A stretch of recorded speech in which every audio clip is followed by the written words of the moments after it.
toilet. And I think I am now too. Another one of those ways you've Britishified me. I don't know. I'm not sure if this is the right thing to do, but I was in the toilet of like a fancy theatre. There were just 2 cubicles, empty when I went in there. But after I went in, I heard the sound of another lady come in the main door, and then click clack, high heels across the lovely marble floor, and then lock the door and sit down and start about her business. I heard that, and I know that she noticed that the toilet was in use, so she must have known there was someone else there. And then I heard her scrunching the paper, and I was scrunching the paper and coughing and waiting, and that thing where I think it's called a Mexican piss off. No one went, and a few seconds passed, like 30 seconds up to a minute, and I think it was because we were both waiting and no one knew what to do. Maybe she had some kind of involuntary action, maybe she was holding things in, but I heard her let off the most loud fart you've ever heard, like such an enormous sound, and I pissed myself up, not literally, but I was crying with laughter, but in that way that you're like, oh, give her dignity, right, like don't let her hear you. And I know that she must have known, because I was like convulsing and she didn't say anything, and then I didn't know what to do. So in a moment, and again, I don't think this is the right thing to say, but in my awkwardness, I just yelled out, "Bless you!" That's not right, is it? And then she, credit to her, went, "Thank you." Ladies and gentlemen, are you ready for your feature act here at Bright Club? Yeah. Yes, exactly. He's going to close this first half, and then we're going to throw to an interval, and you're going to go to that bar and buy lots of drinks and food and all sorts of lovely things with, I don't know, like a spring in your step, because he is fantastic. Please build that rumble of applause. Rumble, rumble, rumble. Up to crescendo.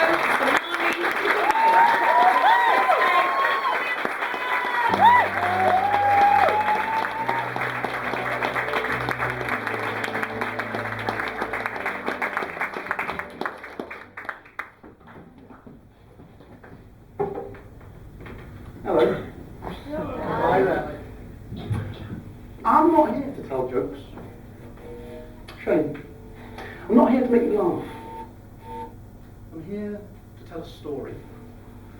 A true story. Well, true-ish story. Once upon a time, in a land far, far away, France, there were 2 messieurs by the name of Montgolfier. And they rose to fame as the chaps that invented the hot air balloon. And they were both called Montgolfier because they were brothers. Not because, civil marriages didn't exist 200 years ago in France. And the Montgolfier brothers invented the hot air balloon over a period of some years and some trial and tribulation. Their first attempt, outdoors, unmanned, rose up into the air and travelled across the landscape a good 2 kilometres and crashed. And it was found by peasants who thought it was the moon that had crash-landed, falling from the sky, and not being a fan of werewolves or the tide, the peasants destroyed it. But were the brothers put off? Oh no. They tried again. They tried another balloon, and another still, until they were ready for the most important moment of their lives. Not wanting a repeat of Peasant Gate, they decided instead to hold their launch in the Palace of Versailles, home of King Louis. That's the King of France, not the orangutan. Louis XVI and Marie Antoinette sat in the royal box to watch this latest balloon. And they watched the passengers board. And these passengers, the first ever passengers in a hot air balloon, were a duck, a chicken, and a sheep called Montessier. The passengers had boarded, and the brothers lit the fire beneath the balloon. A fire made of straw and horse manure and various bits of wool, stuff like that. It stank, but the balloon rose up into the sky, travelled across the landscape, and landed gently, with the animals still safe inside. There was no going back from this.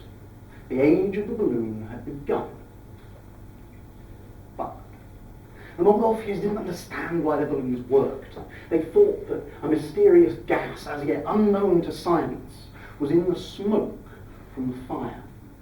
Whereas nowadays we know that it's to do with the density of gases and temperature, that sort of thing.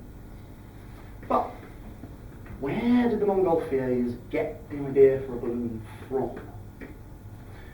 Well, the story goes that one evening they were sat around the fireside, sipping their nightcap, and they noticed something intriguing in the dwindling fire. Something I want to show you with this tea bag.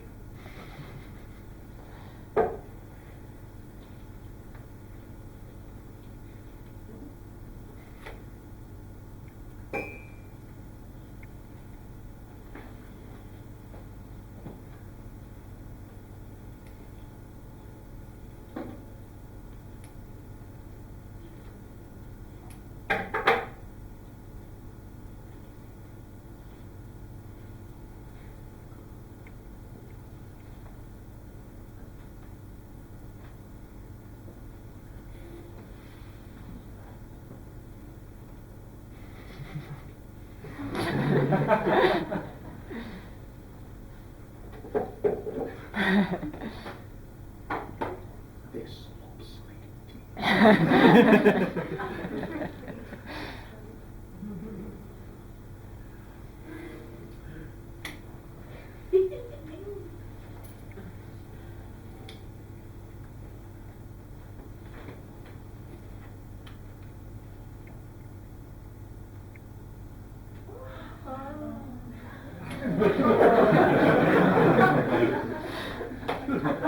Folks, thank you very much.